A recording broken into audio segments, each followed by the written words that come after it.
안녕하세요. 김현애 기사입니다. 우리 이번 시간에는 수동결산 유동성 대체부터 공부해 보도록 하겠습니다. 페이지는요, 176페이지입니다.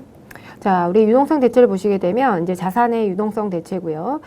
유동성 대체라고 하는 거는 우리 재무상태표에 보시게 되면 우리가 유동자산과 그다음 비유동자산으로 나뉘게 되고요. 부채의 경우에도 유동부채와 그다음에 비유동부채로 나뉘게 되죠.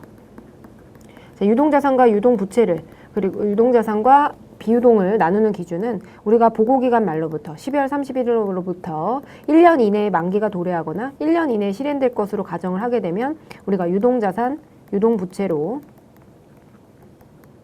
분류를 하고요.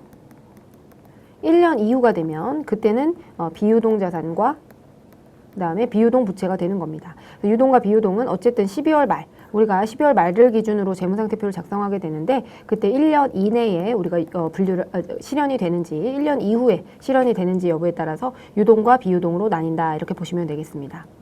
그래서 나눠줘야 되는데 지금 보시면 유동성 대체라고 하는 건 이런 거예요. 우리가 어쨌든 언젠가는 우리 과세기 예를 들어서 2018년도에는 기준으로 예를 들어 만기가 3년이에요.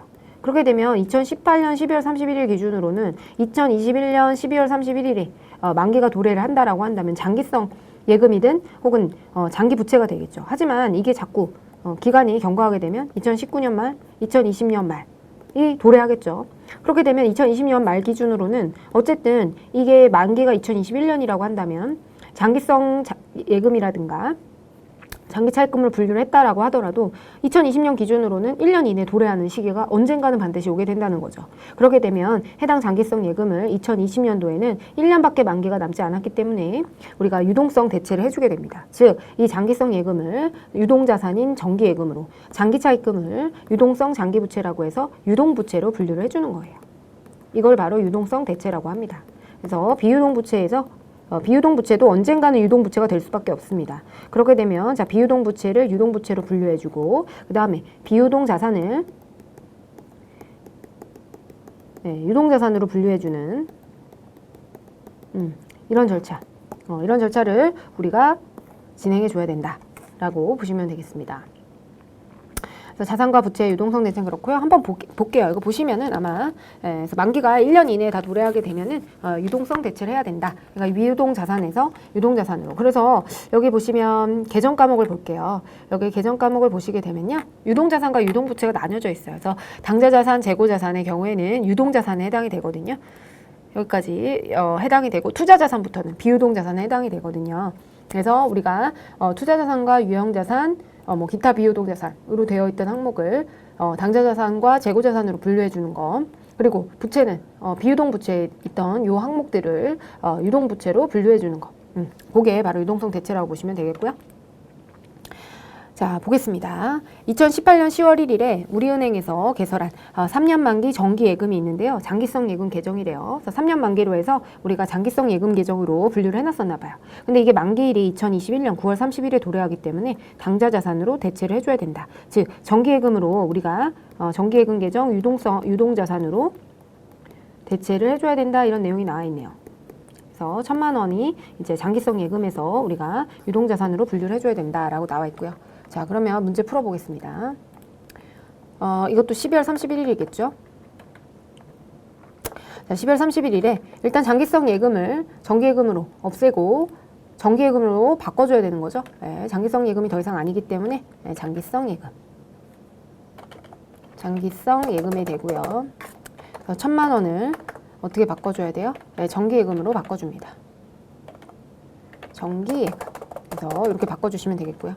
자, 다음 보겠습니다. 결산일 현재 당사의 장기 차입금 내역이 다음과 같다. 결산 시에 회계 처리를 해라 라고 나와 있네요.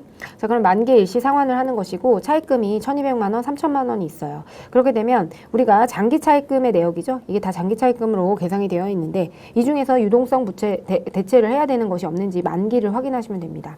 그러면 얘는 2021년 12월 31일에 도래를 하기 때문에 우리 2020년 말 기준으로는 1년 이내에 만기가 도래해서 이 장기 차입금의 경우에는 유동성 대체를 해줘야겠구나 라고 판단을 하시면 되겠고요.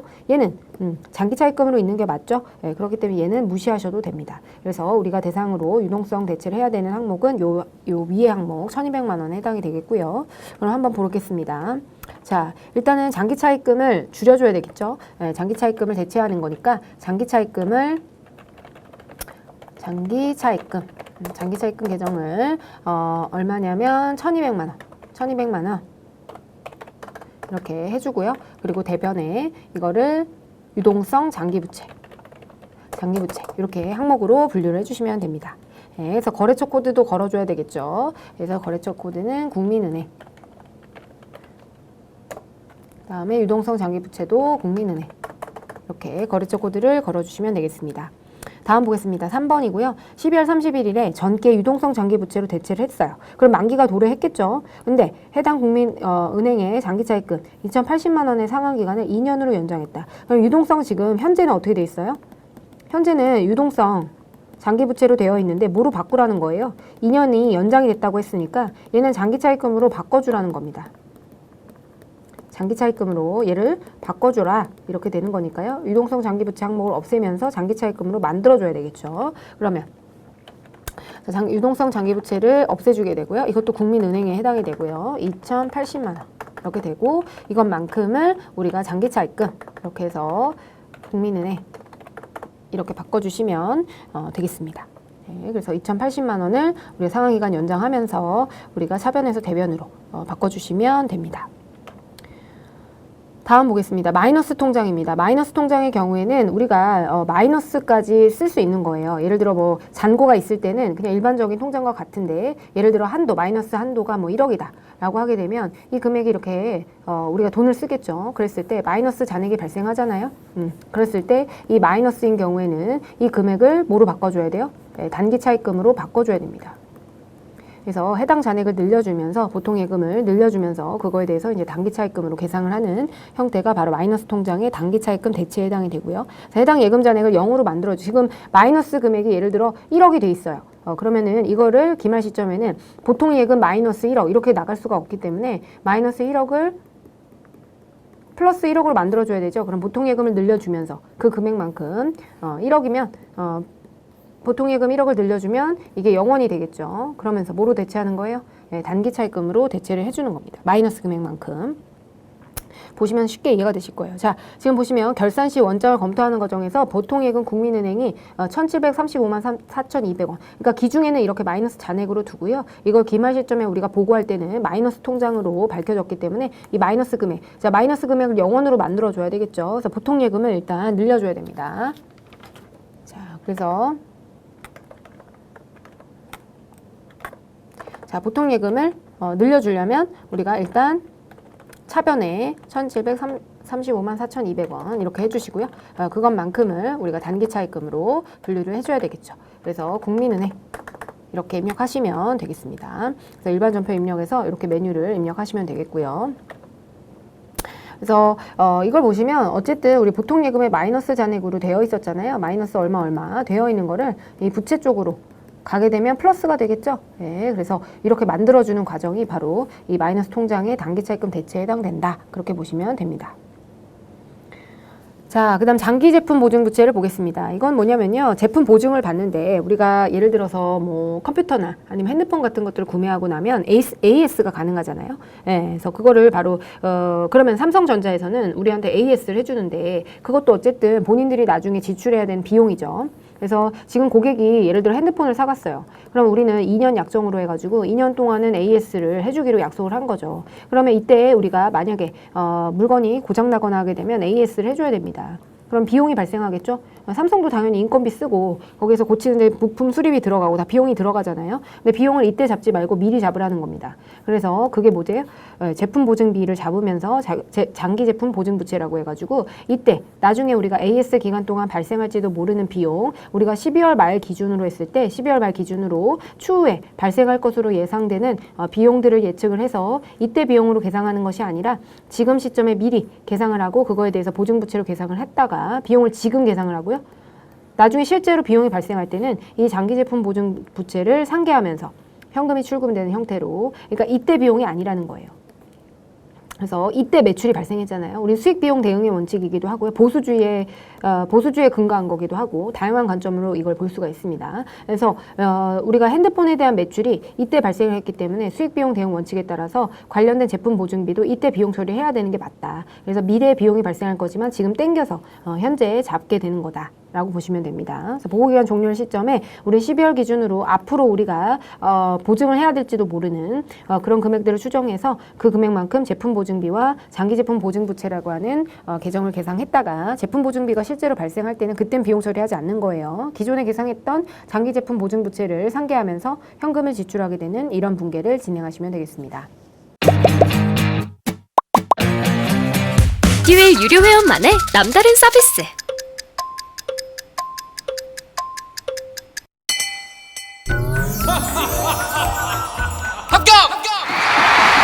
합격하고 돈도 받는 혜택. 오직 에듀윌 유료 회원에게만. 무료 합격! 자, 그러면 문제 한번 풀어볼게요. 당사는 제품 판매 후에 6개월간 발생하는 화자에 대해서 무상으로 보증수리 용역을 제공하고 있고요. 이에 대해서 제품 판매액의 1%를 제품 보증비로 계상하고 장기 제품 보증부채로 설정하고 있다. 결산일 현재 무상 보증 수리 기간이 남아있는 제품 판매액이 9억인 경우에 필요한 자료를 조회해서 회계 처리해라. 자, 필요한 자료를 조회하라. 이거는 합잔을 조회하라는 거예요. 그래서 이것도 마찬가지로 대손 충당금이든 퇴직급여 충당금이든 지금 현재 잔액이 있어요. 설정 전 잔액. 이런 충당부채의 경우에는요. 설정 전 잔액을 구하고요. 그리고 우리가 돼야 되는 설정 후의 잔액. 되어야 대손 충당금도 마찬가지죠. 그래서 우리가 투비 금액을 산정하게 됩니다. 투비 금액은 얼마예요? 9억에 대한 1%를 설정을 해야 되겠죠. 1%에 해당되는 그래서 900만 원을 설정을 해야 됩니다. 근데 지금 설정 전의 잔액을 우리가 알 수가 없는 거죠. 여기서 여기로 만들어줘야 되는데 그럼 합잔을 한번 가보겠습니다. 자, 1008번이고요. 합계잔액 시산표에 제품 보증 충당 부채는 아마 비유동 부채에 있을 거기 때문에 지금 700만 원이 계상되어 있는 걸 확인하실 수 있습니다. 그러면 우리는 합잔에 700만 원이 있기 때문에 지금 얼마를 늘려줘야 돼요? 네, 200만 원을 늘려줘야 되는구나.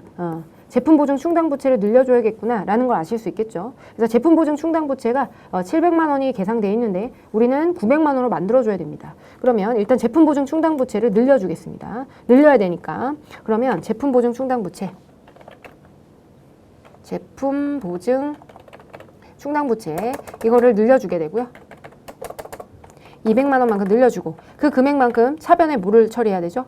네, 비용을 처리하시면 돼요. 그래서 제품보증비라고 하는 제품보증비라고 해서 판매관리비로 이렇게 비용 처리를 하시면 되겠습니다.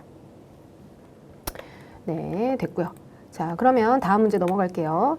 자, 우리 사채와 만기보유증권의 상각이 있습니다. 자, 사채는 발행자 입장에서 그 다음에 그걸 보유하는 입장. 자, 사채는 우리 발행자는 누구죠? 우리 재무상태표에 발행자는 어디로 발행하는 거예요? 부채. 네, 부채에 사채가 있습니다. 그래서 차입금을 조달하는 거예요. 사채인데 사채는 차입금이에요. 어쨌든. 그런데 이제 그 회사에서 대규모로 자금을 조달할 때는 차입금 대신에 여러 사람들한테 모객을 받아가지고 채권을 발행해서 우리가 자금을 조달하게 됩니다. 근데 이제 부채인 이유는 뭐냐면요. 우리가 원금을 갚아야 되는 원금이 정해져 있고 관련된 이자 비용이 정해져 있는 겁니다. 그래서 사채로 조달하게 되고 투자자 입장에서는 그건 자산이에요. 자산이고 이거를 단기 매매 증권이든 혹은 만기 보유 증권이든 혹은 매도 가능 증권이든 알아서 처리할 수가 있습니다. 구매는 본인 투자자 입장에서 해당 보유 목적에 따라서 만기까지 보유할 의도와 능력이 있다면 만기 보유 증권이고요. 그렇지 않다고 한다면 단기 매매 목적이라면 단기 매매 증권, 그렇지 않다면 매도 가능 증권으로 분류를 하게 되는 겁니다. 그래서 우리는 사채 발행자의 입장과 그 다음에 보유자의 입장에서 각각 어떻게 분류를 해야 될지 계정 처리를 어떻게 해야 될지 그렇게 구분을 해서 기억을 해두셔야 되고요. 사채는 크게 세 가지가 있죠. 액면 발행을 하거나 할인 발행을 하거나 할증 발행을 하거나 이렇게 되는데 할인 발행이라고 하는 건 뭐예요? 나중에 이제 우리가 10만 원의 금액을 갚기로 했는데 10만 원의 금액을 갚기로 했는데 지금 얼마로 발행한 거예요? 9만 원으로 발행한 겁니다. 이거는 우리가 시장이자율하고 그 다음에 표시이자율 우리가 주는 이율이 예를 들어 10,000원이에요. 우리가 표시이자율이 있는데 할인 발행을 하는 케이스는 우리가 시장이자율이 어떤 경우죠? 예를 들어 내가 표시이자율이 10%인데 시장이자율이 더 높은 경우입니다. 이렇게 예를 들어 12%다 라고 하게 되면 사람들은 이 시장이자율이라고 하는 건 은행에 갔을 때 누구에게 빌려도 12%라는 거예요. 근데 나는 더 이자를 조금 주잖아요. 예, 그렇기 때문에 발행가액을 야 9만 원만 주면 내가 나중에 10만 원 줄게. 이렇게 해주는 게 바로 할인 발행입니다. 반면에 시장 이자율보다 내가 더 많은 이자율을 줘요. 남들은 12%, 남들은 10% 받을 때 우리는 12%를 주는 거야. 그럼 많은 사람들이 몰리겠죠? 그럼 우리는 차라리 은행에서 빌리는 게 더 나을 수도 있어요. 그랬을 때 투자자들이 이번엔 찾아오죠. 그래서 내가 돈을 더 많이 줄게. 내가 지금 12만 원을 줄게. 그러면 너 나중에 10만 원만 줘. 그리고 만 원씩 뭐 12,000원이겠죠? 12,000원. 네, 이런 식으로 우리가 표시이자율이 시장이자율보다 더 높은 경우에 그 경우에는 할증 발행을 한다라고 말씀드렸습니다. 그래서 우리가 사채 할인 발행 자금의 경우에는 결국에는 우리가 9만 원이 10만 원으로 만들어줘야 되는 거고요. 할증 발행의 경우에는 높은 금액으로 발행됐기 때문에 12만 원에서 10만 원으로 줄이게 되는 그런 과정이 필요한 겁니다. 그랬을 때 우리 사채 할인 발행 자금의 경우에는 어쨌든 우리가 어떻게 계산이 되죠? 재무상태표상에 자 10만 원 할인 발행의 경우에는 예를 들어 만 원이 차감이 돼서 사채가 부채죠, 부채가 만 원이 이거를 할인 발행 자금이 계상이 돼서 9만 원이 되는데 어쨌든 이 만 원이라는 금액을 없애가야 되는 거죠. 그래서 우리가 할인 발행은 사채의 반대 계정에 계상이 되어 있으니까 사채 할인 발행 자금을 줄이면서 이자 비용으로 유효이자율법에 따라서 계상을 하게 되고요. 반면에 할증 발행 자금은요, 우리가 10만 원이 계상이 되어 있으면 할증 발행 자금만큼 예를 들어 2만 원이 계상이 되어 있고 12만 원으로 계상되어 있을 거기 때문에 이 할증 발행은 어쨌든 사채와 같은 자리인 대변에 놓여 있을 거고 사채 할증 발행 자금을 점점 줄여주면서 이 12만 원을 이 할증 발행 자금을 0원으로 만들어줘야 되겠죠. 얘는 할인 발행 자금을 0원으로 만들어줘야 되고 그래서 사채 할인 발행 자금은 차변 항목이니까 대변으로 와야 줄어들게 되고 사채 할증 발행 자금은 사채와 같은 위치니까 대변에 있겠죠. 그래서 차변으로 와야 사채 할증 발행 자금을 줄여줄 수 있다. 그리고 이자 비용 한 것만큼 우리가 이렇게 이자로 비용 처리가 된다. 그렇게 보시면 되겠고요. 그 다음에 만기보유증권의 경우에 투자자 입장에서 만약에 할인 발행을 하는 경우에는 내가 반대겠죠? 반대겠고 그래서 어쨌든 우리는 이자 수익이 계상이 되는데 이 만기보유증권만큼 만기보유증권은 할인 발행 자금이나 할증 발행 자금이라고 하는 계정 과목을 처리를 하게 되지 않죠. 그래서 우리는 만기보유증권을 9만 원에 할인 발행하는 경우에는 9만 원에서 어떻게 돼요? 10만 원으로 늘려나가야 됩니다. 그래서 이렇게 늘어나죠. 그래서 만기보유증권이 늘어나면서 이자 수익으로 계상이 되는 거고요. 반면에 할증 발행의 경우에는 예를 들어 만기보유증권이 12만 원이었다가 10만 원이 되는 그런 케이스입니다. 그러면 만기보유증권을 줄여줘야 되잖아요. 그래서 만기보유증권이 줄어들면서 관련된 이자 수익 그래서 이거보다 더 많은 우리가 유효이자율보다 시장이자율보다 더 많은 금액을 받게 되는데 그 차액분은 바로 만기보유증권 이거를 줄여주는 요 상각액에 해당이 된다. 그렇게 보시면 됩니다. 그래서 문제 한번 풀어보겠습니다. 문제 풀면서 하시면 되겠고요. 잘 모르시겠는 분들은 이론을 좀 공부하고 오세요. 자, 페이지가요. 179페이지입니다. 한번 풀어보겠습니다. 자, 당사가 기발행한 사채에 대한 자료고요. 지금 보시면 기말에 사채 액면 금액과 발행 금액에 대한 차이를 일반기업 회계 기준에 따라서 회계 처리해라. 그러면 지금 우리 재무상태표에는 어떻게 계산돼 있을까요? 사채는 1억이고요. 발행 금액이 9천만 원이네요. 그러면 뭐가 계산돼 있죠? 사채 할인 발행 차금 1,000만 원이 계상이 되어 있을 겁니다. 그래서 9천만 원으로 발행이 되어 있고요. 그러면 우리는 유효이자율법에 따라서 상각을 해야 되기 때문에 어쨌든 어떻게 처음에 발행할 때는 어떻게 된 거예요? 현금이 9천만 원이 들어오고 사채는 언제나 액면 과목으로 계상이 돼 있죠? 네, 그렇기 때문에 우리 사채의 경우에는 그 차익분에 대해서 사채 할인 발행 차금을 1,000만 원 이렇게 계상이 되어 있었을 겁니다. 그러면 우리는 이자 비용을 계상해야 되잖아요. 이자 비용을 계상해야 되기 때문에 이자 비용은 얼만큼 계상하죠? 이자 비용 300만 원. 네, 이것만큼 할인 발행을 대변에 오게 되겠죠. 할인 발행 차금. 이렇게 해서 상각을 해나간다. 이 1,000만 원이라는 금액을 어쨌든 유효이자율법에 따라서 계상된 이자 비용만큼 이렇게 상각을 해나간다 라고 보시면 되겠습니다. 그래서 문제를 한번 풀어볼게요. 자, 12월 31일에는요. 이자 비용이 발생하겠죠. 이자 비용만큼 대변에 사채 할인 발행 자금 이렇게 계산을 하시면 되겠습니다. 자, 반면에 당사가 발행한 자료는 다음과 같고요. 이번에는 사채 액면 금액과 발행 금액의 차액에 대한 삼각비, 삼각비를 일반 기업 회계 기준에 따라 처리해라. 지금 보시면 사채 액면 금액은 9천만 원인데요. 지금 발행을 얼마 했어요? 120만 원에 했죠? 그러면 우리 재무상태표에는 이렇게 계산이 돼 있을 거예요. 자, 사채는 액면 금액으로 계산돼 있고 그 다음에 할증 발행 차금에 해당하는 금액만큼 더해져서 9,120만 원이 장부 금액으로 계산이 되어 있을 겁니다. 그럼 우리 발행이 될 때 현금이 들어오면서 얼마가 들어왔어요? 발행 금액만큼 입금이 됐겠죠? 9,120만 원이 발행이 됐고요. 그 다음에 사채에 해당되는 9천만 원 하고 나머지가 뭐가 될까요? 사채 할증 발행 차금이 되겠죠? 그래서 120만 원이 사채 할증 발행 차금으로 이렇게 계산이 되어 있을 겁니다. 그럼 이 금액은 우리가 유효이자율법에 따라서 이자 수익으로 할증 발행 차금을 이자 비용이랑 상계해야 되기 때문에 이자 비용을 이만큼 줄이게 되는 겁니다. 그래서 24만 원. 어쨌든 할증 발행 차금의 위치를 구하고요. 그거를 줄여주는 거니까 어쨌든 상각이라는 거는 이 할증 발행 차금을 줄여준다. 상각한다는 이 할증 발행 차금, 할인 발행 차금을 상각한다는 거거든요. 그래서 할증 발행 차금의 위치를 구하셔서 상대 계정으로 하고 나머지 차액분을 우리 손익 계정으로 처리하시면 된다. 다 그렇죠? 우리가 지금 보시면 항상 우리는 재무상태표 계정을 확정 지어 놓고요. 차액분을 손익 계정으로 처리합니다. 우리 외화 환산 손익에서도 그랬고요. 외화 환산 손익도 그렇고 재무상태표를 먼저 확정을 지어놓고 그 차액분을 대차 차액을 손익 계정으로 처리한다. 그래서 제품 보증 충당 부채도 그렇고 퇴직급여도 그렇고 대손 충당금도 그렇고 사채도 그렇고 다 마찬가지입니다. 그래서 지금 보시면 자 우리가 일단은 사채 할증 발행 차금이죠. 사채 할증 발행 차금만큼 이자 비용을 줄여주는 그런 효과가 있기 때문에 224만 원 이만큼 이자 비용을 줄이게 된다. 951 이렇게 하시면 되겠습니다. 네, 이렇게 하시면 되겠고요. 다음 보겠습니다. 3번이고요. 다음에 주어진 자료를 바탕으로 해서 당사가 발행한 사채에 관해서 우리가 일반기업 회계 기준에 따라서 처리하시오. 이렇게 나와 있네요. 자, 그러면 액면 금액이 있고 발행 금액을 보니까 이거는 이 차액분에 해당 금액이 46만 원만큼 우리가 할인 발행이 되어 있네요. 자, 유효이자율법 적용하게 되면 액면 금액과 발행 금액의 차액에 해당하는 상각비가 22만 3천 원이다. 자, 할인 발행을 하게 되면 어떻게 되죠?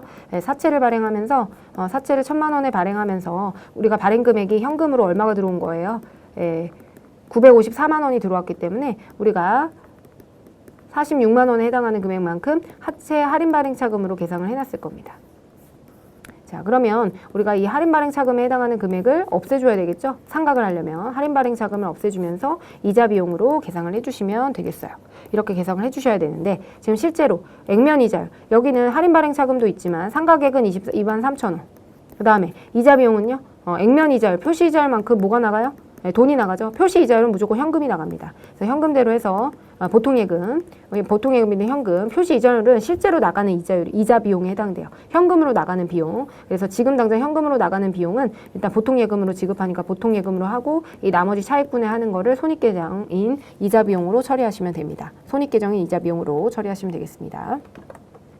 자, 그럼 대변에 제 할인 발행 차금, 사채 할인 발행 차금을 22만 3천 원 이렇게 하시고요. 그 다음에 돈이 나가겠죠? 돈이 우리가 지금 보시면 100만 원만큼 나가게 되고 그만큼을 이자 비용으로 처리하시면 되겠습니다.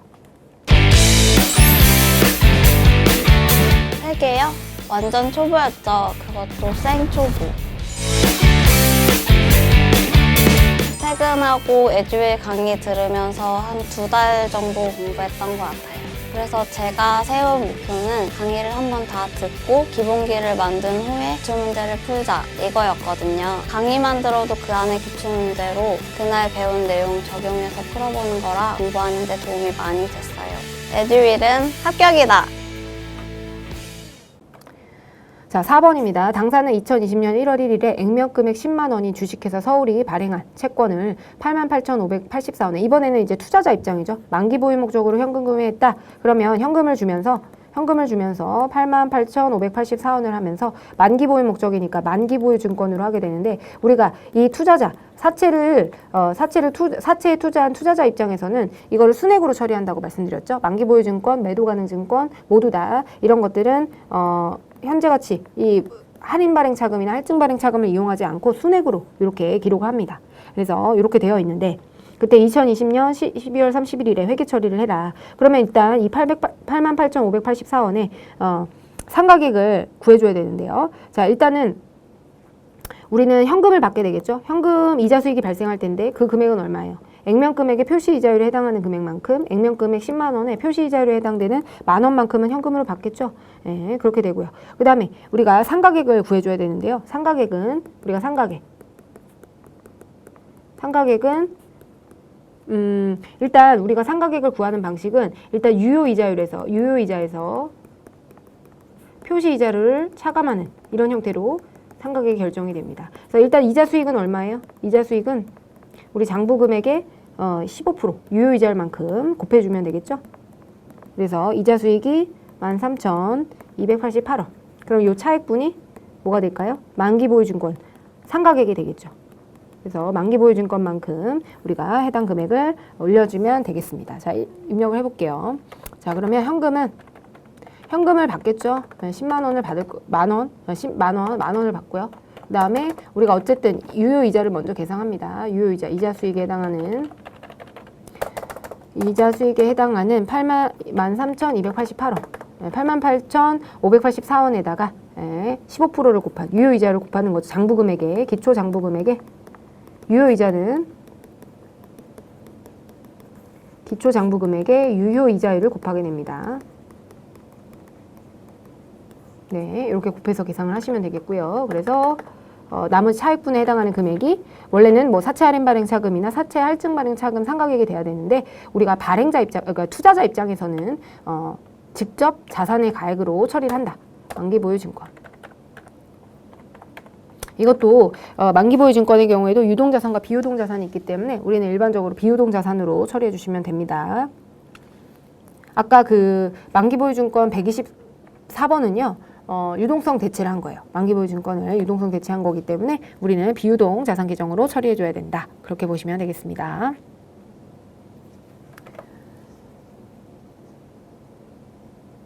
자, 다음 보겠습니다. 이제 부가세 계정을 정리하는 겁니다. 자, 부가세 계정은요. 일단은 우리가 부가세 신고서에 이제 매출세액이 얼마고 부가세 신고서를 보시면 매출세액이 얼마고 그다음 매입세액이 얼마죠? 매입세액이 얼마서 그래서 우리는 납부세액이 얼마다 이렇게 결정이 됩니다. 그래서 이때 우리 매출세액을 뭐라고 그래요? 매출세액은 뭐로 계산되어 있나요? 부가세 예수금. 그 다음에 매입세액만큼은 부가세 대급금으로 계산이 되어 있습니다. 그래서 부가세 예수금을 부채를 다 없애주고 부가세 대급금을 전부 다 없애주면 그 차익분에 해당하는 금액이 바로 납부세액이 됩니다. 네, 그래서 미지급 세금이 될 수도 있고요. 우리가 차변에 남으면 대차 차액이 대변에 남으면은 납부해야 되기 때문에 미지급 세금이 되겠고요. 그다음 차변에 남게 되면 환급을 받아야 되기 때문에 미수금으로 계정 처리를 하시면 됩니다. 그래서 일단 부가세 예수금과 부가세 대급금이 얼마인지를 확인한 다음에 부가세 예수금은 부채 계정이니까 차변으로 와야 전부 다 없어지고요. 부가세 대급금은 자산 계정이니까 대변에 와야 전부 다 없어지게 되죠. 그리고 그 차익분에 해당하는 것을 미지급 세금, 그다음에 차변은 미수금 이렇게 처리하시면 되겠습니다. 그래서 이런 분계를 우리는 부가세 분기별로 진행하셔야 되고 우리가 3월 31일, 6월 30일, 9월 30일, 12월 31일에 우리가 신고기간 종료일, 과세기간 종료일에 각각 처리를 해줘야 됩니다. 문제를 풀면 이제 처리가 되실 거고요. 한번 볼게요. 자, 이기 확정 신고 기간에 부가세 신고와 관련된 자료를 다음과 같이 줬습니다. 입력된 데이터는 무시하고요. 12월 31일 부가세 신고서와 관련해서 관련 계정을 정리하는 회계 처리를 해라. 자, 지금 보시면 부가세 예수금이 얼마 남아있죠? 5천만 원이 있죠? 그 다음에 부가세 대급금은 4,500만 원이 있습니다. 그럼 일단 우리는 이걸 전부 다, 자, 그러면 우리가 매출세액이 얼마예요? 매출세액이 5천만 원이 있었고요. 그 다음에 매입세액이 4,500이 있었던 거예요. 그럼 납부세액은 얼마죠? 원래는 500만 원인데 지금 보시면 그 밖의 공제 매입세액 38만 4,615원은 의제 매입세액이래요. 그래서 면세제와 구입 시의 회계 처리는 다음과 같다. 그랬을 때 우리가 이걸 어떻게 처리하라는 거냐면, 자, 우리 의제 매입세액은 뭐냐면요. 원재료를 농산물로 구매해오는 거예요. 그리고 나서 이거에 대해서 예를 들어 100원에 면세니까 아무것도 부담을 안 하겠죠, 부가세를. 그리고 나서 이제 700원에 대해서 부가세를 70원을 낸다고 가정했을 때, 이때 우리가 이 100원에 대해서 일정 금액을 곱해서 106분의 6이면 106분의 6, 104분의 4면 104분의 4를 곱해가지고 의제 매입세액을 공제해 주는 겁니다. 그럼 우리는 현금을 구매할 때 원재료를 100원에 주고 사왔겠죠. 100원에 주고 사왔지만 우리가 이렇게 의제 매입세액 공제를 받게 되면 이 일부 금액이 뭐로 전환되는 거예요? 부가세 공제를 받기 때문에 이 부가세 대급금 안에 포함이 되어 있다는 겁니다. 그래서 우리가 의제 매입세액 공제 받은 것만큼 부가세를 줄여주게 되고 그 금액은 부가세 대급금에 해당이 되겠죠. 그래서 지금 보면 38만 4,615원이 일단 부가세 대급금으로 이 전체 현금 중에서 원재료 이거를 부가세 대급금으로 부가세 공제도 받고 원재료로 전액을 다 인정을 받으면 이중으로 비용을 공제받는 것이 해당이 되기 때문에 이 1,000만 원 중에서 이 부가세 신고 때 반영된 38만 4,615원은 원재료로 계정이 되면 안 돼요. 이거는 부가세로 우리가 환급을 받은 효과가 있는 거죠. 부가세 대급금에 포함이 돼서 환급보다는 효과가 있기 때문에 이만큼은 원재료로 원자료 금액이 줄어들어야 돼요. 이 원재료 금액은 언젠가 뭐가 되죠? 매출 원가가 되잖아요. 그러면 이중으로 우리가 비용으로 공제받는 그런 효과가 있기 때문에 어쨌든 이 원재료 1,000만 원 중에서 우리는 일부 금액을 부가세 대급금으로 이미 분류를 해놨다. 분류로 여기 부가세 신고서에 반영이 됐다는 건 이만큼 들어가 있다라는 거니까 부가세 대급금을 넣어줘야 된다라는 겁니다. 그래서 원재료를 줄여줘라 이런 얘기예요. 그러면 일단 요거 입력을 하나씩 해볼게요. 자, 부가세 대급금을 4,500만 원을 일단 줄여줘야 되겠죠? 그러면 대변에 와야 부가세 대급금이 줄어드니까요. 4,500만 원을 일단 줄여볼게요. 그리고 자, 부가세 예수금은요? 자, 부가세 예수금도 줄여줘야 되겠죠? 부가세 예수금 5,000만 원. 그 다음에 의제 매입세액은 이거 38만 615원만큼 부가세 대급금 처리를 했기 때문에 그만큼 원재료를 줄여줘야 된다는 겁니다. 원재료를 부가세 대급금에 해당하는 금액만큼 원재료를 줄여주게 되고요. 그래서 원재료를 384 이렇게 줄여줘야 되는데 이때 우리가 원재료라고 하는 거는 항상 원재료는 어떻게만 가능해요? 원재료는 항상 매출 원가가 돼야 돼요. 그렇죠? 어쨌든 이걸 뭐 타계정을 대체해서 나중에 판매 목적으로 이게 생산이 돼서 제공품에 갔다가 원재료가 매출 원가가 돼야 된다고요. 근데 그 이외의 목적으로 우리가 사용이 됐기 때문에 이거를 항상 타계정 대체라고 하는 코드를 적용 코드를 반드시 걸어 주셔야 됩니다. 네, 이렇게 해주시면 되겠고요. 그 다음에 제2기 예정신고 누락분은 확정신고에 신고해서 발생하는 가산세 70만 원 붕괴가 누락되었다. 그러면 우리가 가산세를 얼만큼 입력해 주셔야 되죠? 자, 가산세는 세금과 공과죠. 그리고 나중에 이제 송금이 부인되긴 하지만 어쨌든 세금과 공과 70만 원 비용 처리를 하게 되고요. 그리고 예정신고 미환급세액이 있대요. 그럼 얘는 우리는 환급을 받아야 되는데 우리 예정신고 때는 기본적으로 환급이 안 되죠. 그래서 1월부터 3월 4월 25일에 만약에 우리가 매출세액보다 매입세액이 더 많은 경우에 그 경우에는 이제 환급이 발생하더라도 조기환급 신고를 하지 않는 한은 이때 환급이 되는 것이 아니라 우리가 7월 25일에 부가세 신고를 하면서 우리가 납부해야 될 세액이 있으면 거기에서 차감이 된다고 말씀드렸습니다. 그래서 이 500만 원의 미환급세액이 있다고 하니까 이만큼은 우리가 미수금이 있는 거죠. 미수금으로 아마 계정 처리를 3월 말에 해놨을 거예요. 환급세액이기 때문에 미수금으로 처리를 해놨을 겁니다. 그러면 500만 원만큼 미수금을 없애줘야 되겠죠. 미수금이 계상이 되어 있었을 거니까. 자, 이렇게 하면 그러면 이제 결과적으로 우리가 납부해야 될 세금이 어디에 차액이 남나요? 대변에 남게 되죠. 그래서 대변에 남으니까 미지급 세금.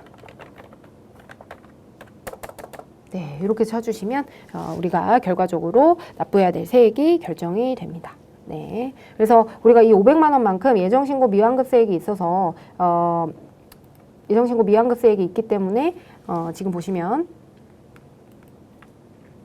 예정신고 미환급세액이 있어서 우리가 납부해야 될 세액은 0원이었는데 여기 부가세 대급금에 이 그밖의 공제 매입세액이 반영이 안 된 거네요. 그죠? 여기 반영이 됐어야 되는데 반영이 안 돼서 우리가 반영하는 분계 처리를 해준 거고 지금 보시면 이렇게 원재료가 계상이 되어 있기 때문에 부가세 대급금으로 더 추가적으로 38만 4,615원을 공제를 받아줘야 되는 거죠. 회계적으로 회계 처리를 해줘야 되고 지금 보시면 거기에다가 근데 가산세 납부가 있었던 거예요. 그래서 가산세 원래는 이제 공제액이 더 늘어난 거죠. 부가세 대급금이 38만 4,615원만큼 이제 의제매입세액 공제로 인해서 늘어났다가 가산세 때문에 납부세액이 결과적으로는 이 둘의 차이에 해당되는 금액으로 납부세액이 결정이 된 겁니다.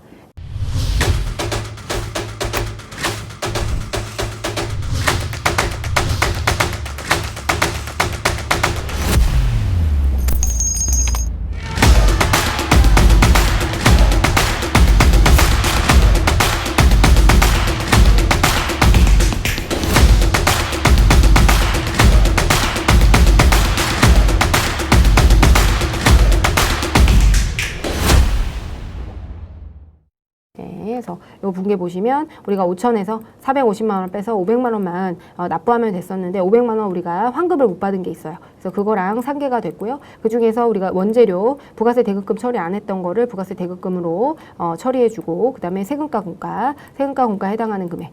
예. 이거는 우리가 납부세액에서 줄여줬고 이거 납부세액이 늘어난 거죠. 그래서 70만 원에서 38만 원을 차감한 31만 5,385원이 납부세액으로 결정됐다.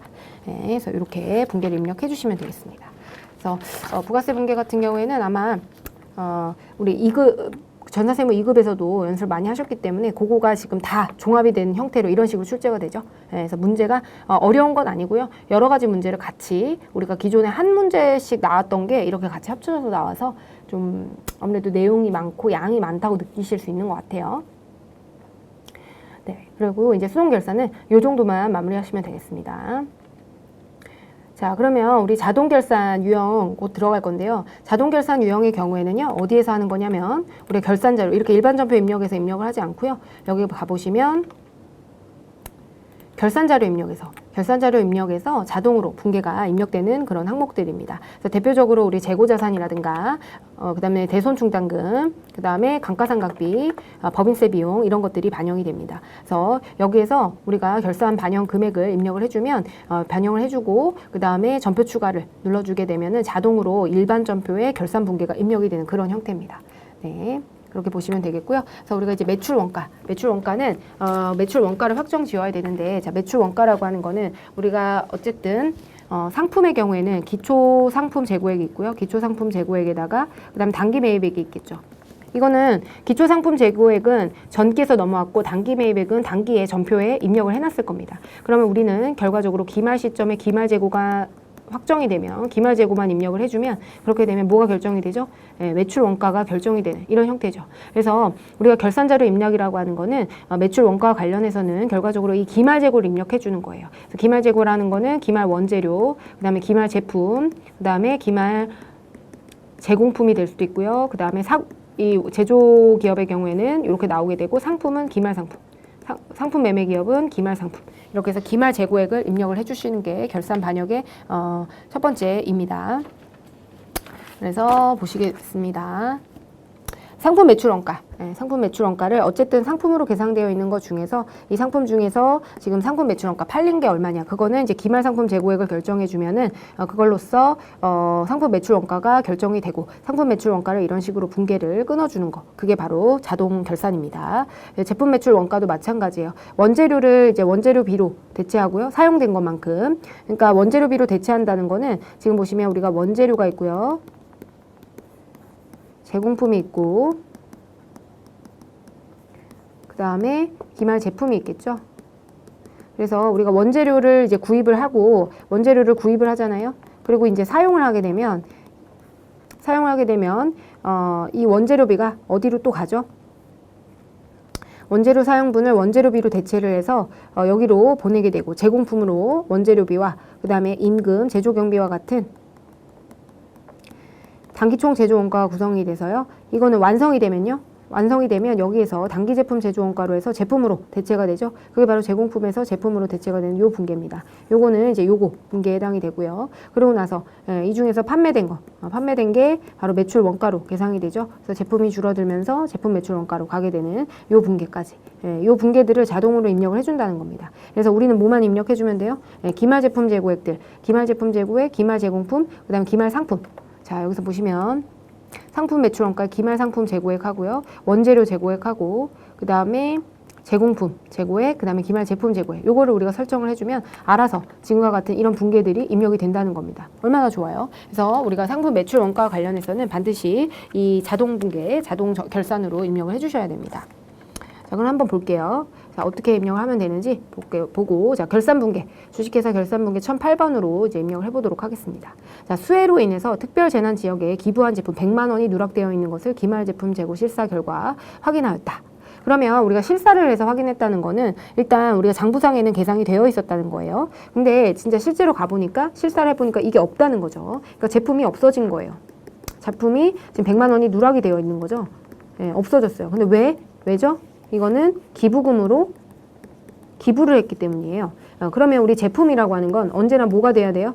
판매 목적이기 때문에 매출 원가가 돼야 되는데 그 이외의 경우라고 한다면 이거는 8번 타개정 대체액으로 적용을 걸어줘야 된다. 이렇게 보시면 되겠습니다.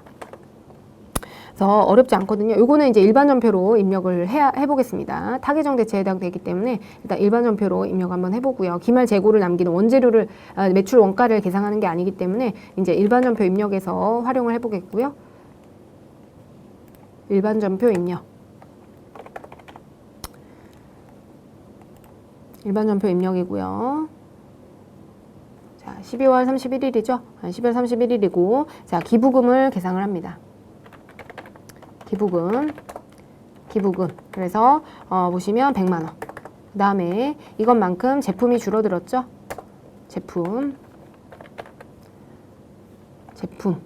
제품이 줄어들게 되고요. 이거는 이제 기부금 타개정으로 대체됐기 때문에 이렇게 처리를 해주셔야 됩니다. 그래서 제품은 원래 매출 원가로 가야 되는데 판매가 아닌 다른 목적에 사용됐다면 그 해당 비용에 대해서 비용 처리를 하게 되고요. 제품을 타개정 대체로 8번 코드를 걸어준다.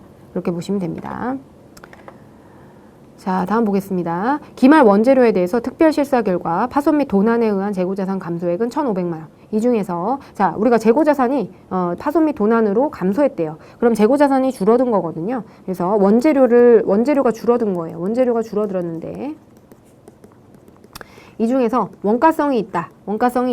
원가성이 있는 것과 없는 것. 자, 원가성이 있다는 60%는 뭘 의미하는 거죠? 네, 정상감모에 해당이 된다는 거예요. 이 도난이나 해서 재고자산이 실제 수량이 사라진 거잖아요. 그래서 이거 60%의 경우에는 원가성이 있다. 정상감모의 경우는 우리 매출 원가로 처리를 하게 되잖아요. 그래서 이거는 우리가 별도로 처리 안 해줘도 되고요. 정상감모는 뭐만 처리해 주시면 되죠. 비정상감모에 해당되는 40%, 비정상감모 40%에 해당되는 이 1,500 중에서 얼마죠? 40%에 해당하는 금액이 600만 원입니다. 원재료만큼 줄여주고 그거를 재고자산 감모 손실. 그래서 이거는 영업의 비용으로 처리를 하게 됩니다. 그래서 재고자산 감모 손실만 우리가 입력을 해준다. 왜냐면 어차피 정상감모의 경우에는 원가성이 있어서 매출 원가로 대체될 거기 때문에 우리가 그냥 우리 기말재고 이 실사 후의 금액으로 남겨주게 되면 어쨌든 이 정상감모 손실은 이 재고자산 감모 손실만 원재료에서 차감을 하게 되면 자동으로 매출 원가로 반영이 되는 그런 효과가 있습니다. 실제 우리가 재고로 남기게 되면 그래서 어쨌든 우리는 재고자산 감모 손실, 그러니까 비정상감모에 해당되는 금액만 이렇게 분계를 쳐주게 된다. 이렇게 보시면 되겠고요. 자, 비정상 감모, 재고자산 감모 손실 하시게 되고 그다음 600만 원입니다. 이것만큼 우리가 원재료가 줄어들었죠. 원재료. 그러니까 이것도 타개정으로 대체가 됐으니까 이렇게 입력을 해주시면 되겠습니다. 자, 3번. 자, 재고자산과 관련해서 기말 실제 조사 결과 기말 재고 내역이 다음과 같대요. 그리고 위스탁 계약을 맺어서 단기 발송한 제품 중에서 아직 판매하지 않은 제품, 수탁자가 판매하지 않았다. 이건 뭐죠? 적성품에 해당이 되죠? 위탁 판매입니다. 그러면 수탁자가 판매하기 전까지는 누구의 재고죠? 위탁자의 재고가 되죠. 아직 판매를 하지 않았기 때문에 위탁자의 재고 자산이 된다. 그러면 제품이 지금 우리가 1,150만 원이 있는데 얼만큼? 200만 원은 우리의 창고에 없긴 하지만 우리의 재고에 해당이 되는 거죠. 그래서 제품에 대한 재고 자산은 1,350만 원. 이렇게 입력이 되셔야 됩니다. 그래서 우리가 입력을 한번 해볼게요. 이거는 결산자료 입력에서 우리가 입력을 해봐야 되고요. 결산자료 입력에서 입력을 해야 되고, 자, 결산자료 입력을 가겠습니다. 결산자료 입력에서요. 1월에서 12월을 줘야 하고요. 그 다음에 지금 보시면 원재료가 500만 원, 원재료에다가 500만 원을 입력합니다.